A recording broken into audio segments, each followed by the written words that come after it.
next one, number 4, is the Texas Chainsaw Massacre. My girlfriend actually got me into this game. She was the one that played it first, and which is also surprising for her. It's not kind of the kind of game she would play, but it's not usually my kind of game either. So it's basically it's an online only game. And at first I was just like it seems too intense to play. But watching her play it, I slowly got more comfortable, and then I started playing. We would take turns, and then eventually I realized that I could play on my PC at the same time she was playing on my Xbox, and we could kind of play at the same time, which is kind of cool too. So the premise is you can either play one of the bad guys or the good guys. So it's online only. So if you're one of the good guys, you play a victim, and there's 4 victims. And you start out in the basement of there. I think there's like 3 levels, but it's basically the basement of a house. And then there's 3 bad guys, and that's Leatherface, who's like the main chainsaw guy, and then there'll be 2 other bad guys, and they're all from the movies as well. I was never really familiar with the movies, but this game made me go watch the original, and I watched a couple other in this series. So I'm kind of sort of got into the spirit of the games. I watched them a bit at Halloween as well.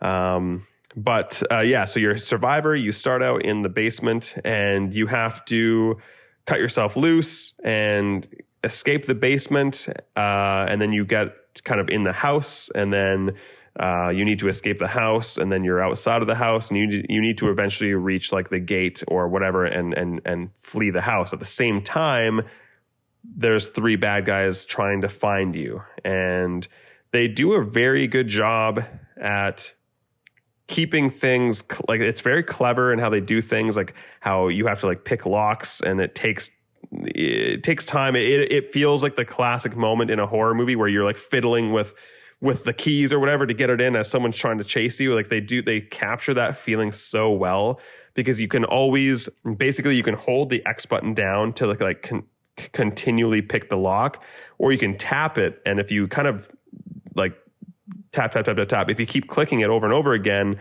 it will fill up a bit faster, but it makes more noise. And so if you make noise, then it draws people to your location. And if you press it too fast, then your lock might break. So if you're being chased and you want to quickly unlock a thing, you got to still remain calm, because you can't just mash the button. You got to like stay calm and do it, or else your key will break.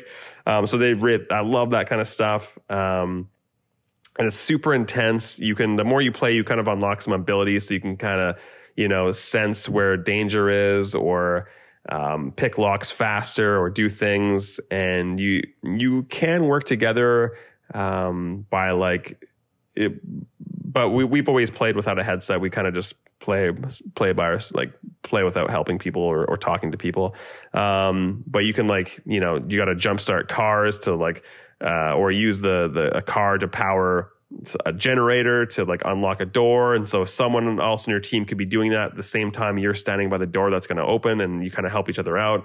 And all along you've got these terrifying people trying to find you, and it's just it's so violent as well. Like when you finally get caught, I actually I'm not one to get grossed out by video game violence, and it doesn't even look that realistic, but the things they do are so nasty. It almost feels like we shouldn't be allowed to play video games that have such violent acts in it, but it's so nasty. And then you can also play as the killers as well, and I've done both. They're both fun. I kind of stopped playing. Well, she's been gone for over a month, visiting her, going back home. And she's usually the main reason I'm playing it, but it just got so tough. As people got better at the game, it got tougher and tougher to actually win, because people just started mastering being the villains, and so it got really tough to escape. But when you do, it feels amazing.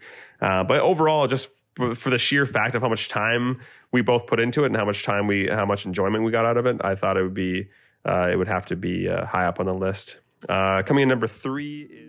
Hey, thanks for listening to this clip of my podcast. I publish new episodes on the last Friday of every month at 12:45 p.m. PST for all premium members of my Patreon. My name is Cooper Bebo. I'm an actor, writer, and producer of film, television, and video games. Head to patreon.com/CooperBebo. You can sign up for free, get access to my blog, or you can toss me a few dollars if you want to support me and get special bonuses like this very podcast, or you can subscribe to my YouTube. You'll continue to get free clips and a brand new video every single Wednesday. So whether you like to watch, listen, or read, I've got something for everyone. I've also got a video game called Billy Saves the World. Please check that out on Steam right now. I've got movie projects in the works.